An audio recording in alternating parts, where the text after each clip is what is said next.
Hi, Fall Capstone students. I'm Dr. Teresa Pedersen, and I will be your instructor for this course. I'm super excited to be working with each of you on your capstone projects. I will put a video up later this week. That's just sort of a hi, welcome from me, and tell a little bit about myself and why I work in capstone. But I wanted to get this video up, which is just walking through Blackboard to make you aware of how the course will work, because it is a little bit different than other courses that you've had.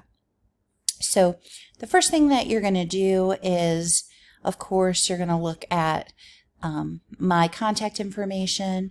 Notice that I live in Colorado Springs, so I'm in the Mountain Time Zone, which is an hour behind Iowa, if you happen to be in Iowa. I'm a district level special education coach during the day, so my office hours are always going to be in the evenings and on Sundays. I do not do work in capstone on Saturdays really at all, except towards the end when I definitely do to help you finish. Then here in the course information, you're going to see the syllabus and the rubric that we use to grade the capstones. And this very important reminder, your email for Northwestern is the way that I will communicate with you. Please, please, please get it set up correctly so that you are seeing emails as they come in, because I will leave you notes within Blackboard, but sometimes I have to email you and I will not use your personal email. So just be aware of that, okay? Awesome. Here in content, I want you to notice, you don't need to worry about that 5-day attendance.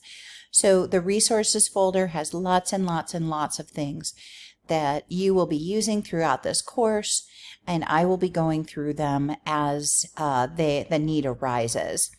This first week, there really isn't anything you need in the resources folder. So you're going to open up the week 1 folder, and you're going to see a welcome here.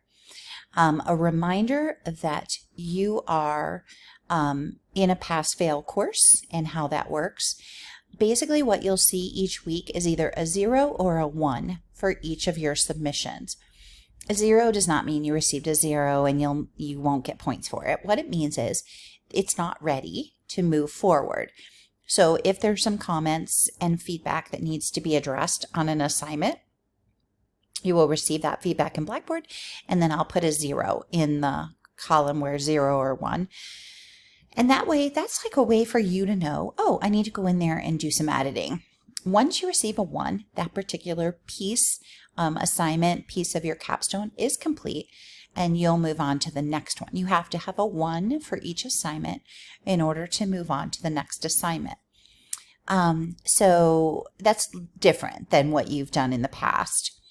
You can work ahead in the course, but you still have to get a 1 on an assignment before you can move to the next assignment. Okay, so just keep that in mind. You have an introduction discussion that you're going to be doing this week. You're going to complete your graduation application this week. If by chance you've already done your graduation application, just upload the email that you got that showed that you had it, or a screenshot that you took, just to let us know. And here it tells you exactly how to do it, and you're going to go ahead and complete that. So that's amazing. And then you're going to tell me what kind of capstone project you are choosing. You have 2 choices. They are an action research project, similar to what you discussed in your 610 Educational Research Methods and Design course. But then there's also a second option, which is the School Improvement Plan. And it talks here about some ideas about how school improvement works. And there are times when an action research project just isn't what's appropriate for you, for your setting, for the types of work that you do. And so we've offered this other option. One is not easier than the other. It really just depends on your interests, and it depends on what kind of data you have available to you, all of those things.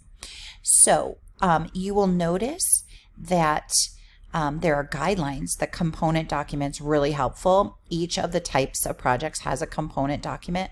I'm just going to click on it for you to take a look. And basically it is an outline of your paper, and it tells you in each paragraph what should be there. It asks you some really good questions, and it shows you the depth that each thing is going to have.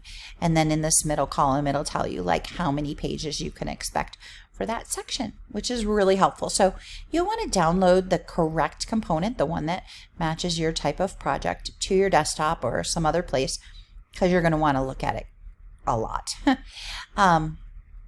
So what you're going to do is you're going to share the type of project and your topic in the comment box. And you may not exactly know your topic right now, and you're about to go into a couple weeks of research. So that can change 100%. We just kind of want to know where you're coming from. So if you're like, well, I'm going to look at literacy for second graders, then you would just say, I'm going to do an action research project for literacy for second graders. And so that is week 1. And you'll come here just to the content area, and I just want to make you aware that it is laid out as 16 weeks, but that doesn't mean that it will take you 16 weeks. It may take you less, because each week you complete the assignments, you receive a 1, and you just keep on moving. We have people in the summer who complete in 8 or 9 weeks because they just are working like really fast and spending a lot of time because it's summer. I don't usually see people in my fall or spring classes complete that much earlier, but you can. You just have to make sure you're getting those 1s on the assignments. The other thing I want to make you aware of is in this class, you can miss a week. So let's say you're doing a school improvement plan in week 9 during this October time frame. You have a wedding out of town, and you are going to be leaving school early, and you're going to be gone for like 4 days. And that week is just not a great week to worry about capstone. It's totally fine. What'll happen is you'll come back and you'll complete week 9, and many of the other students will be in week 10, and you'll just be behind for a little bit. Most of the time what I find is people kind of catch up, and that's no problem. Let's say you don't, and you just get to the very end. I promise you that in here between week 13 and week 16, there's a ton of flexibility.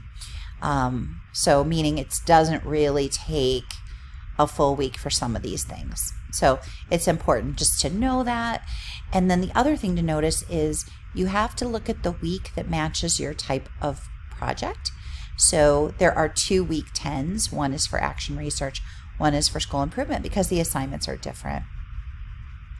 All of that will make more sense as you just continue to work. But I love to go through this all now so that you can kind of get a sense of how it's laid out.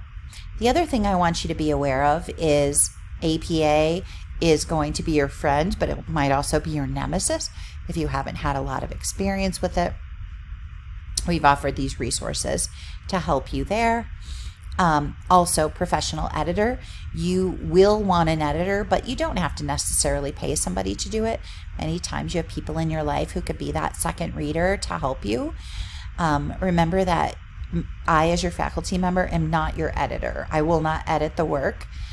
So even if I tell you the content of this is fantastic, you can move on, that doesn't mean that it's error-free and ready for publication.